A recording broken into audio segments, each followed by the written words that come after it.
যে কোনো কাজে রিহার্সাল বা প্র্যাকটিস সেটা ছাড়া কি কোনো কাজ হয়েছে?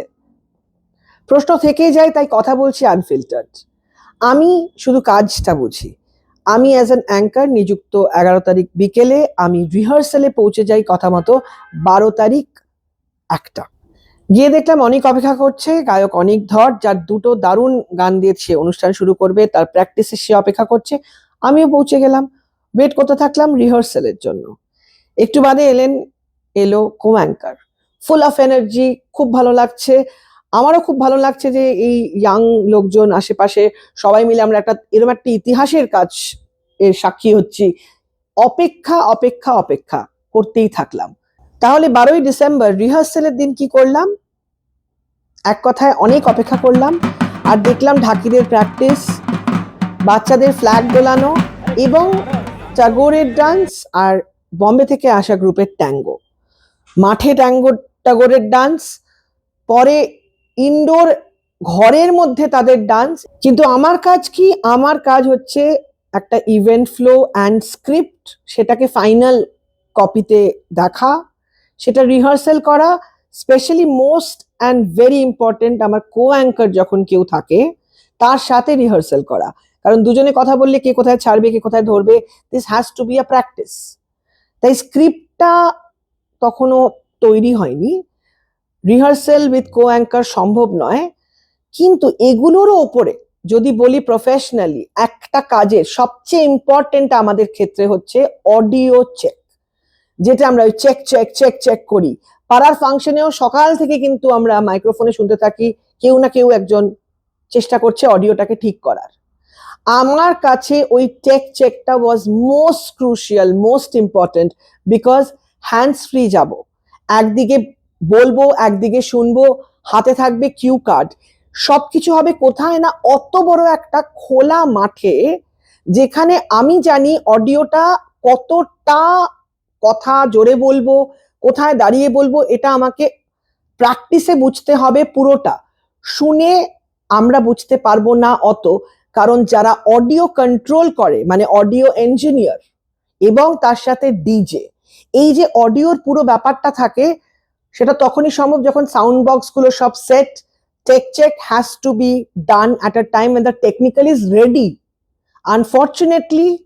আনফর্চুনেটলি দুপুর 1টা থেকে আমার রিহার্সালে যাওয়া থেকে রাত 9টা অবধি না স্ক্রিপ্ট রেডি হলো, না টেক চেক হলো, হাতেও একবারও মাইক নিয়ে হ্যালো হ্যালো করার কোনো সুযোগ হয়নি। এটাই ছিল রিহার্সালে আমার দেখা, আমার স্টোরি। আনফিল্টার্ড ভাবে বলছি, কারণ আমি একটা জিনিসই তখন বিশ্বাস করছি যে যারা কাজ করছে তারা তো অবভিয়াসলি টেকনিক্যাল, তারা কটা স্পিকার লাগাচ্ছে, কোথা দিয়ে তার যাচ্ছে ইত্যাদি, আমাদের এটা আমরা বুঝি না, দেখি না। আমরা যখন কাজে যাই জানি নিজেকে শুনে বুঝতে হবে, নিজেকে শুনে জানতে হবে। আর যারা কাজ করায় এক্সপার্টসরা, যারা অডিও হ্যান্ডেল করে, তারা বলে দেয় একটু জোরে না, মাইকটা কাছে। So everything has to have a rehearsal practice, and specially এই স্কেলের ইভেন্টে সেটাও বোধহয় কয়েক ঘন্টা আগে করার কথা নয়। আনফিল্টার্ড অনেক কিছু বলেছি, তার একটাই কারণ, নানা লোকের নানা রকম পয়েন্ট অফ ভিউ আছে। আমি অ্যাঙ্কার হিসেবে নিযুক্ত, আমার কাজ আমি আমার মতো করে করার চেষ্টা করেছি। অনেক ওপিনিয়ন আসছে, অনেকে বলছে ও এখন ইত্যাদি ইত্যাদি। সবকিছু যদি আমি আপনাদের, যারা আমাকে একটুও চেনেন, আমার যদি সত্যি অনেক কিছু বক্তব্য থাকতো, তাহলে কিন্তু আমি যখন থেকে নিযুক্ত হলাম তখন থেকে লুকিং ফরওয়ার্ড, এক্সাইটেড, সোশ্যাল মিডিয়াতে রিহার্সালের ছবি ইত্যাদি দিয়ে অনেক কিছু, অনেক সেলফি মোমেন্টস আমারও ছিল।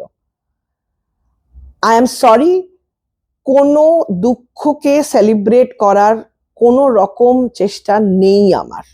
আমার কাছে একটাই বক্তব্য, অঙ্কের ফর্মুলা 2+2 4। ইভেন্ট সাকসেসফুল তখনই হয়, ছোট বড় মাঝারি, যখন তারও ফর্মুলাটা ঠিকঠাক ভাবে করা হয়।